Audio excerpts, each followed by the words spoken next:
परम पूज्य गुरुदेव परम वंदनीय माता जी के दिव्य संरक्षण में विराजमान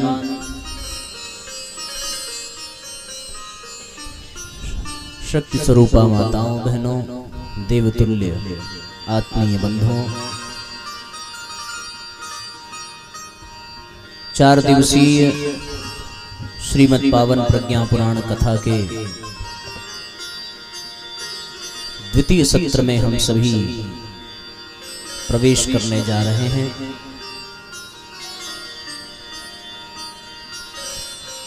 आज हम सभी परम पूज्य गुरुदेव के द्वारा प्रतिपादित 19वां पुराण पावन प्रज्ञा पुराण कथा के दिव्य संरक्षण में विराजमान होकर ज्ञान यज्ञ का आध्यात्मिक लाभ प्राप्त करेंगे। प्रज्ञा पुराण कथा जो हमारे दुख को, हमारी व्यथा को मिटाती है, ऐसी पावन कथा के माध्यम से हम अपने जीवनोपयोगी सूत्रों को प्राप्त करें। ये प्रज्ञा पुराण कथा हमारे दुखों का नाश करती है। इस कथा के माध्यम से हम अपने दुख द्वंद को, भ्रम को, भ्रांतियों को, भय को मिटा करके अभयता, अमरता को प्राप्त करें।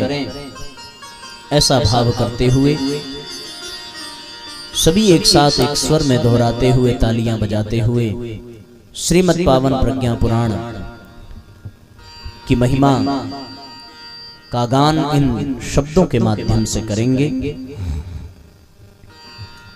प्रज्ञा पुराण सुनिए, दुख नाशिनी कथा है। प्रज्ञा पुराण सुनिए, दुख नाशिनी कथा है। प्रज्ञा पुराण सुनिए, दुख नाशिनी कथा है। प्रज्ञा पुराण सुनिए, दुख नाशिनी कथा है। दुख द्वंद्व दूर होते, दुख द्वंद्व दूर होते, मिटती सकल व्यथा है। प्रज्ञा पुराण सुनिए, दुख नाशिनी कथा है। प्रज्ञा पुराण सुनिए, दुख नाशिनी कथा है।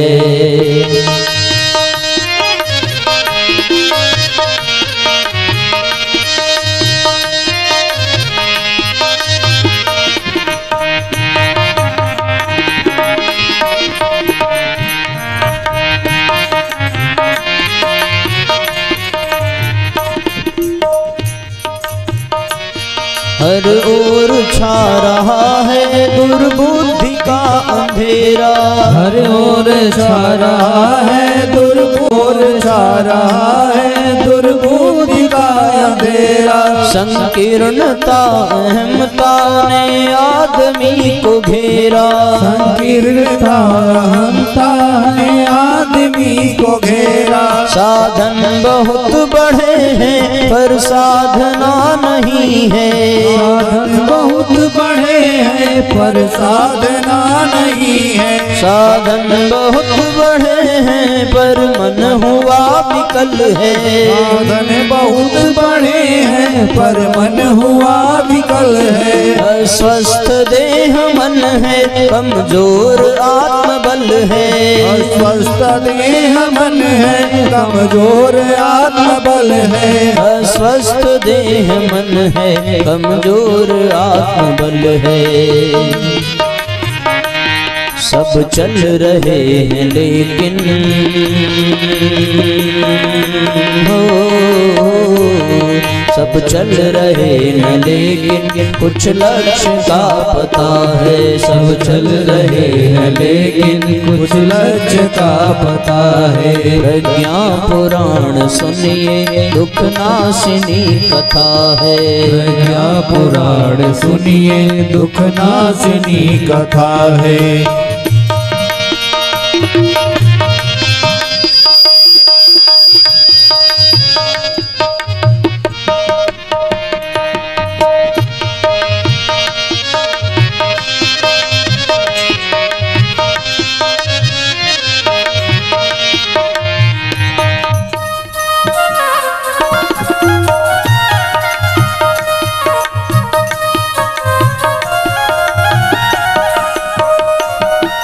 लोक हित कथा से हर दृष्टि स्वच्छ होती। इस लोक हित कथा से हर दृष्टि स्वच्छ होती। सुख शांति और सफलता सबके मनों में होती। सुख शांति और सफलता सबके मनों में होती। आत्मिक विकास होता ब्रह्म का विनाश होता। आत्मिक विकास होता ब्रह्म का विनाश होता। जिसमें न कुछ छिपा हो ऐसा प्रकाश होता। जिसमें न कुछ छिपा हो ऐसा प्रकाश होता। जिसमें न कुछ छिपा हो ऐसा प्रकाश होता। फिर स्वार्थ जन्य चिंतन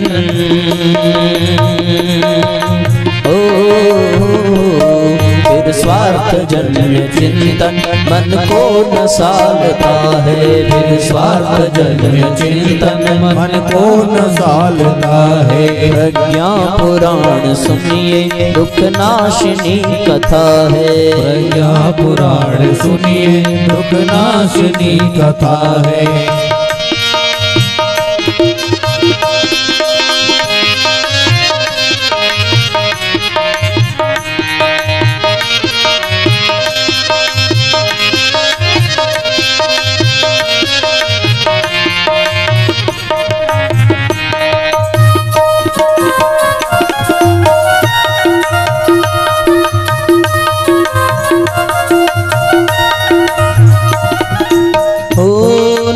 मार्ग से पुनः ये मानव भटक रहा था।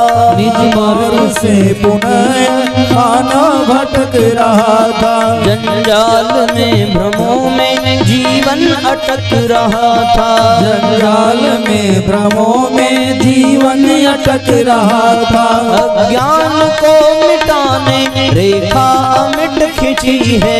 अज्ञान को मिटाने रेखा अमिट खिंची है। प्रज्ञा पुराण पावन युग ऋषि ने सब रची है। प्रज्ञा पुराण पावन युग ऋषि ने सब रची है। प्रज्ञा पुराण पावन युग ऋषि ने सब रची है ज्ञान की ये धारा।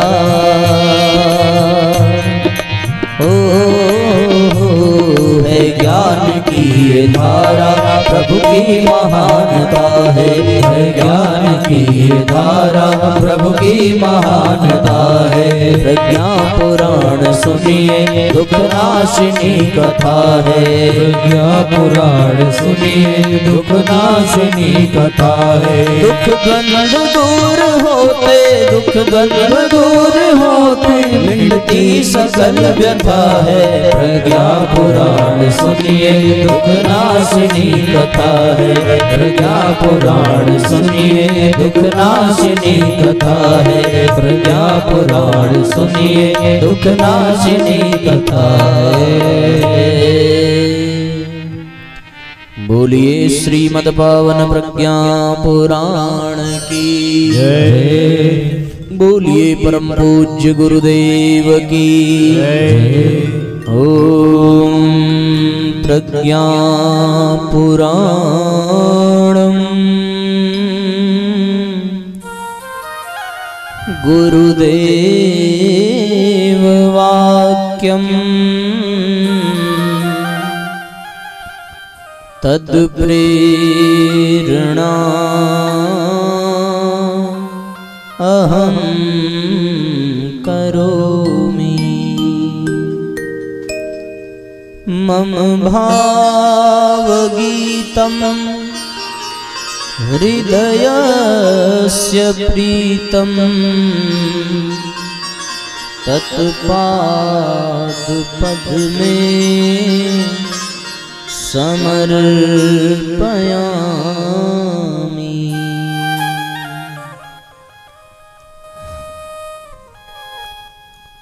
आत्मीय बंधुओं,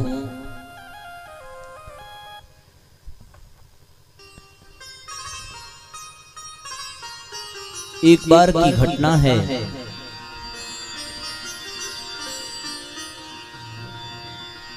कि अमरनाथ की गुफा में भगवान शिव और मां पार्वती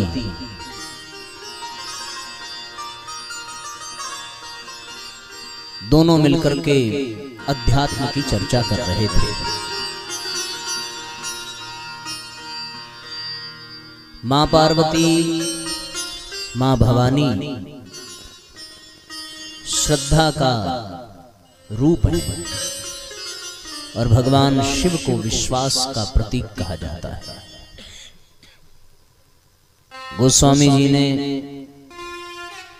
रामचरितमानस के मंगलाचरण में शिव और पार्वती को श्रद्धा और विश्वास का प्रतीक बताया है। भवानी शंकरो वंदे श्रद्धा विश्वास रूप। यहां पर मां पार्वती श्रोता की भूमिका में है और भगवान शिव वक्ता की भूमिका में विराजमान है।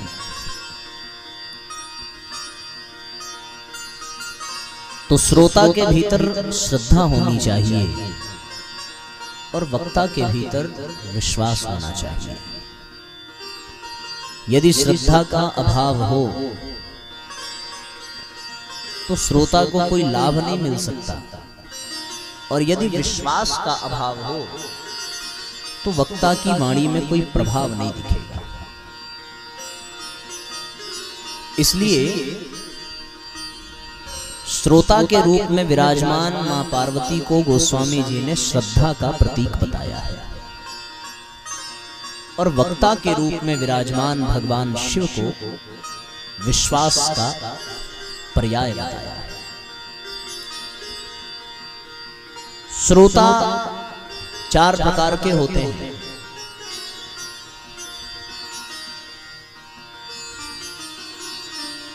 पहला श्रोता होता है मक्खी के तरीके से। मक्खी देखा नहीं?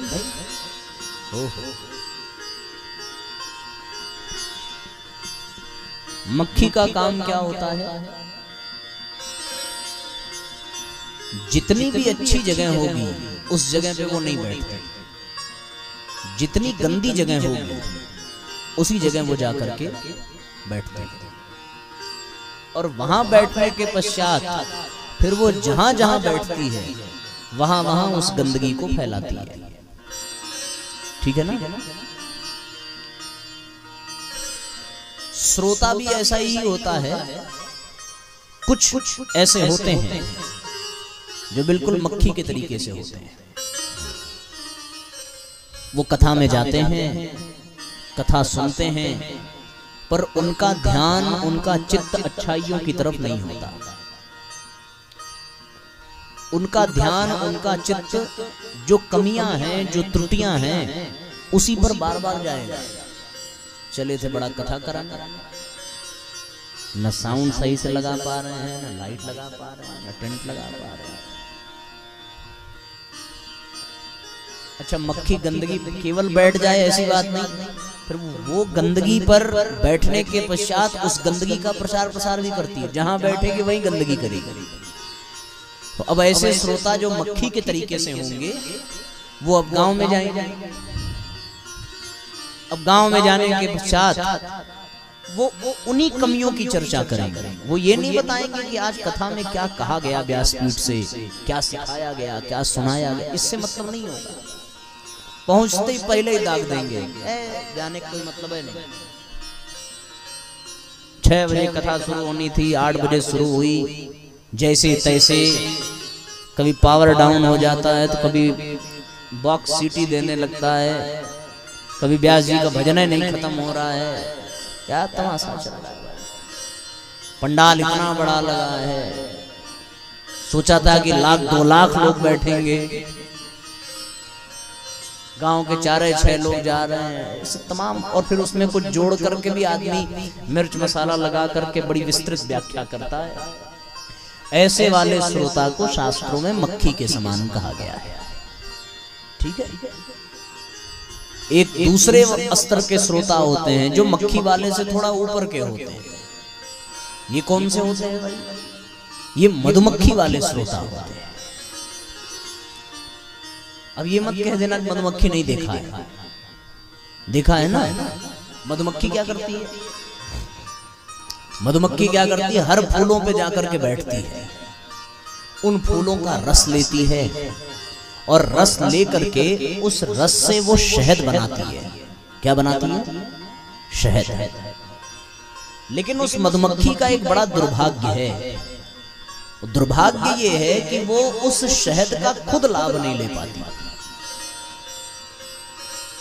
बेचारी दिन रात मेहनत करती है, उन रसों से एकत्रित करके शहद का निर्माण करती है, पर उस शहद का लाभ वो खुद नहीं ले पाती। उस शहद का लाभ कौन लेता है?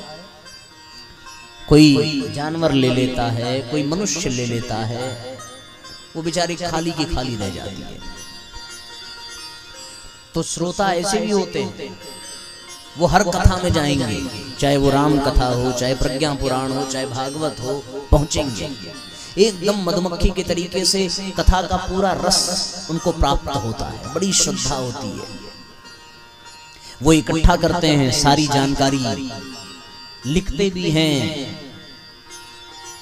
अपने दिमाग में यादगार बना करके रखते हैं। हाँ, ये कथा में बताया गया, ये चीजें थी और ऐसा रहा।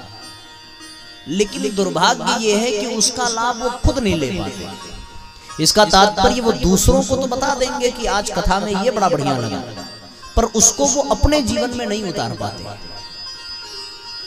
जो कथा में सिखाया गया वो उनके आचरण में नहीं उतर पाता। वो शब्दों के माध्यम से दूसरों तक पहुंचा अवश्य देंगे कि भाई हमने एक जगह ये ऐसा सुना था, वो बड़ा दिव्य लगा, पर वो उनके आचरण में उतर जाए ये संभव नहीं है। तो ये दूसरे प्रकार के श्रोता हैं जो बिल्कुल मधुमक्खी के तरीके से है ना। ऐसे होते हैं लोग कि नहीं होते? बिटिया को मिले हुए। अब एक तीसरे प्रकार के श्रोता जो मधुमक्खी से थोड़ा ऊपर के होते हैं, ये होते हैं भंवरे के तरीके से। भंवरा भी देखा ही होगा। भंवरा क्या करता है?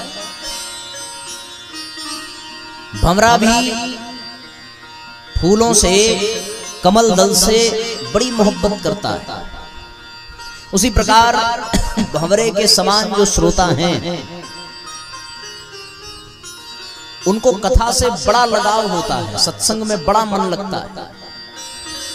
जहां कहीं भी अवसर मिले तुरंत सत्संग का लाभ लेने के लिए पहुंच जाते हैं। ये इन तीनों में सबसे अच्छे स्तर के श्रोता माने जाते हैं। पर इनमें एक समस्या है कि ये रस भी लेता है, उस रस का लाभ स्वयं भी लेता है, लेकिन इसकी निष्ठा में अभाव होता है। इसकी निष्ठा एक जगह नहीं होती, दर दर की ठोकरें खाता है।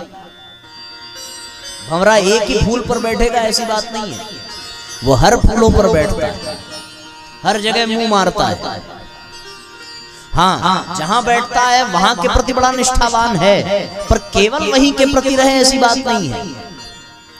भंवरे के अंदर इतनी ताकत होती है कि वो अपने शक्ति से लकड़ी को भी छेद कर सकता है, लेकिन सूर्यास्त होने पर कमल दल में बंद हो जाने पर भी वो कमल के पत्तों में, कमल दल में छिद्र नहीं करता, क्योंकि उसको कमल के उस रस से, कमल दल से उसको बड़ा स्नेह, बड़ा प्यार है, इसलिए वो उसको कष्ट नहीं देता। वो चाहे तो छिद्र करके उड़ सकता है, पर वो सुबह होने की प्रतीक्षा करता है कि सूर्योदय होगा, कमल की पंखुड़ियां खिलेंगी और फिर मैं स्वतंत्र हो जाऊंगा। वो उसको आहत नहीं करता। ऐसे वाले श्रोता हर कथा में जाते हैं, वहां की व्यवस्था में सहयोग भी करते हैं, उनके द्वारा कोई परेशानी नहीं होती, पर एक कमी रह जाती है कि उनकी निष्ठा एक जगह नहीं होती। अगर वो एक ही जगह निष्ठावान होकर के, एक ही जगह श्रद्धावान होकर के, एक ही जगह आस्थावान होकर के केंद्रित रह करके अध्यात्म के पथ पर आगे चलें, तो निश्चित रूप से उनकी यात्रा आगे बढ़ती जाएगी। पर वो कभी इस दिशा में जाते हैं, कभी उस दिशा में जाते हैं, कभी उसमें जाते हैं, कभी उसमें जाते हैं। वो कभी गायत्री परिवार में आ जाएंगे, फिर कभी ब्रह्म कुमारी में चले जाएंगे, फिर कभी आसाराम जी में चले जाएंगे, फिर कभी अलग अलग जितनी भी संस्थाएं निरंकारी में चले जाएंगे। कभी वो शिव के पुजारी बन जाएंगे, कभी विष्णु के बन जाएंगे, कभी राम कथा उनको प्रिय लगने लगेगी, कभी भागवत लगने लगेगी। ऐसे लोग निष्ठावान एक के प्रति नहीं होते। श्रद्धा सबके प्रति है, ये बहुत अच्छी बात है, पर वो अनेकों को अपने जीवन में धारण करने के कारण वो भटक जाते हैं, भटकाव हो जाता है। थोड़ी दूर इस दिशा में चलेंगे तो उसके बाद फिर दिशा बदल जाएगी, थोड़ी दूर दूसरे दिशा में, लक्ष्य तक पहुंच नहीं पाते। लेकिन हाँ, मक्खी से भी ज्यादा, मधुमक्खियों से भी ज्यादा, भंवरे से भी ज्यादा एक और प्राणी है जो बहुत निष्ठावान होता है। और कुछ श्रोता बिल्कुल वैसे होते हैं। वो प्राणी कौन है? कहते हैं साहब वो चातक है। चातक को वर्ष भर की बरसात से कोई मतलब नहीं है। उसकी श्रद्धा, उसकी निष्ठा, उसकी आस्था केवल स्वाति नक्षत्र की बूंदों में होती है।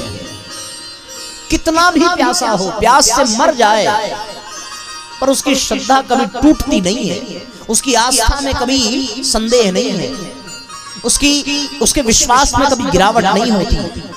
वो मर जाएगा प्यासा, लेकिन कभी वो अन्यत्र का जल प्राप्त नहीं करेगा। लेकिन हाँ, ये भी सत्य है कि उसका चातक होना ही उस दिन सिद्ध हो जाता है जिस दिन वो स्वाति नक्षत्र की बूंदों को अपने मुख में धारण करता है। उसी प्रकार कोई ऐसा श्रोता मिल जाए जो केवल एक के प्रति श्रद्धा रखता हो, केवल एक में जाता हो और उसी में पूर्ण विश्वास के साथ लगा हो, तो ये भी सत्य है कि कभी न कभी उसे स्वाति नक्षत्र की बूंदों के समान कोई ऐसा सूत्र मिल जाएगा और उसका जीवन अवश्य ही बदल जाएगा, अवश्य ही वो अपने लक्ष्य तक पहुंच जाएगा। ऐसा वाला श्रोता। हमें यह विचार करना है कि हम कौन से वाले श्रोता हैं। हमारा ध्यान यहाँ की त्रुटियों पर जाता है, हमारा ध्यान यहाँ की कमियों पर जा रहा है, हम यहाँ से प्राप्त करके खुद उतार पाए या नहीं उतार पाए, क्या हमारी श्रद्धा, क्या हमारी आस्था, क्या हमारी निष्ठा अभी एकाग्र हुई कि नहीं हुई। ये हमें आत्मनिरीक्षण करना पड़ेगा, इस पर विचार करना पड़ेगा। हम कौन से स्तर के श्रोता हैं। तो श्रोता में श्रद्धा होनी चाहिए। श्रद्धा का प्रतीक है मां भवानी। उसी प्रकार वक्ता में भी विश्वास होना चाहिए। वो जो कह रहा है उस पे उसको भरोसा हो। अगर विश्वासहीन वक्ता कोई वक्तव्य दे रहा है तो उस वक्तव्य का प्रभाव नहीं पड़ेगा। वो वक्तव्य केवल कानों तक पहुंच सकता है, पर वो दिल में नहीं उतरेगा। और यदि वो पूर्ण विश्वास के साथ कहा जाए तो निस्संदेह वो बात हृदय को स्पर्श कर जाती है। वो कर्णद्वार से प्रवेश करके हृदय क्षेत्र में प्रवेश करती है और वहीं स्थापित होकर के व्यक्ति के अंतःकरण में भूचाल ला देती है। फिर वो व्यक्ति नहीं रह जाता, फिर वो अपने आप में एक शक्ति बन जाता है। फिर उस व्यक्ति के माध्यम से शक्ति झरने लगती है। इसलिए श्रद्धा और विश्वास का जीवन में बड़ा महत्व है।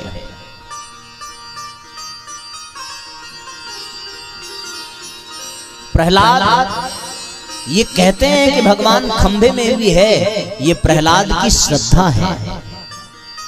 पर भगवान खंभे से प्रकट हुए इसमें भगवान की भगवत्ता कम है, प्रहलाद का विश्वास अधिक है। शबरी के 10,000 वर्षों की प्रतीक्षा शबरी की श्रद्धा है। भगवान शबरी की कुटिया तक पहुंच गए तो यह शबरी के विश्वास का प्रमाण है।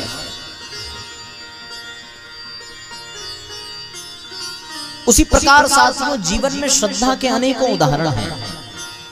श्रद्धा ही वो आधार है जो फिर व्यक्ति को सामान्य से असामान्य बना देती है।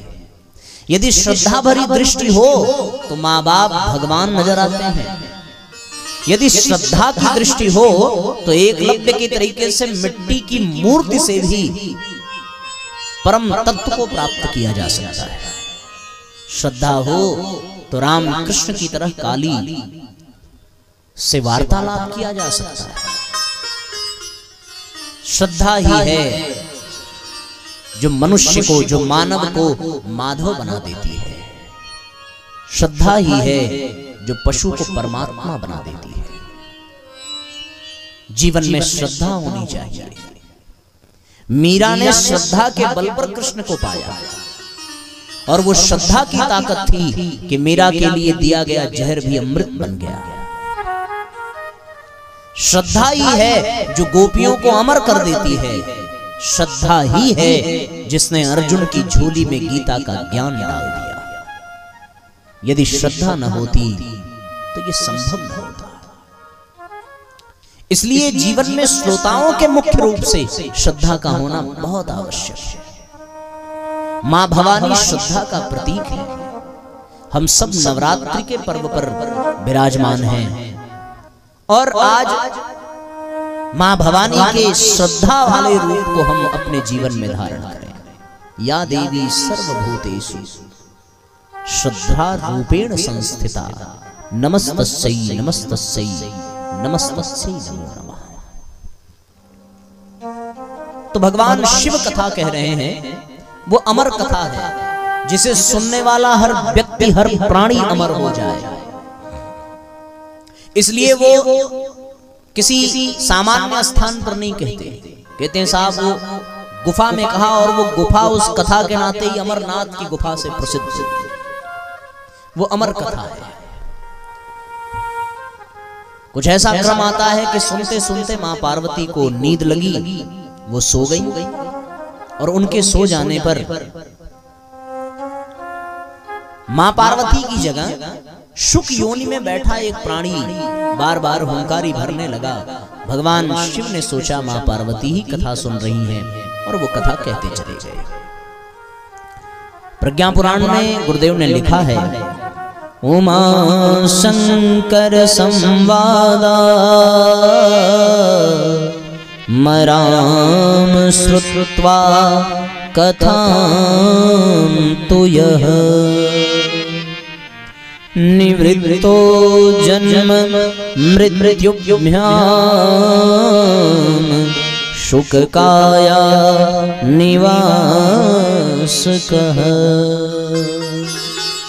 उमा पार्वती, उमा शिव के संवाद को सुनने के कारण, वो अमर कथा को सुनने के कारण शुक योनि में बैठा वो प्राणी अमर हो गया। वही शुक योनि में जो विराजमान है वो आगे चल करके ऋषि वैशंपायन बने, जिन्होंने यजुर्वेद का विस्तार किया। ये महर्षि वेदव्यास के शिष्य हैं और याज्ञवल्क्य के गुरु हैं ऋषि वैशंपायन। ऐसे ऋषि वैशंपायन के मन में कुछ प्रश्न उठा और उन्होंने उस प्रश्न को मार्कंडेय ऋषि से पूछा। क्या प्रश्न पूछा?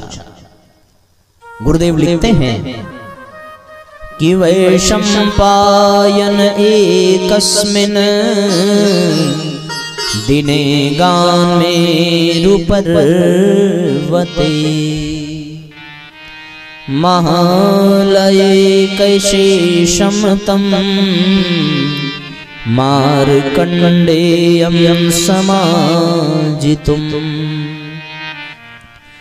हर्षान्विता वो भौ नत्वा न्योन्यं तावृषि सत्तमो चर्चायां परमार्थायां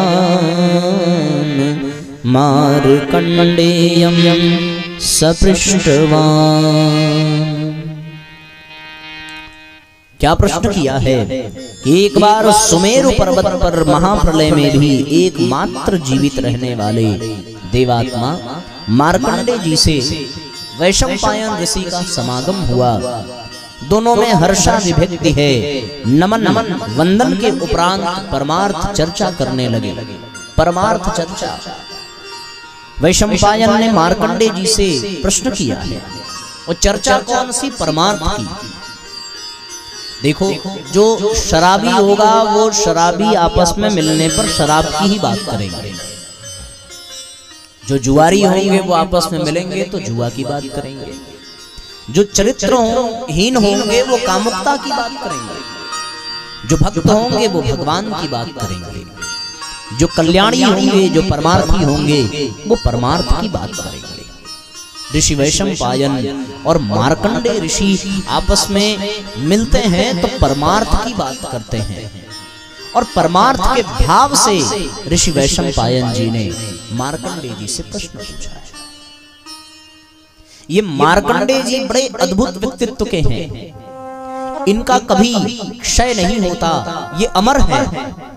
वैशंपायन ऋषि इसलिए अमर हैं क्योंकि उन्होंने अमर कथा सुनी है, पर मार्कंडे ऋषि इसलिए अमर हैं क्योंकि इनको भगवान शिव का वरदान प्राप्त है।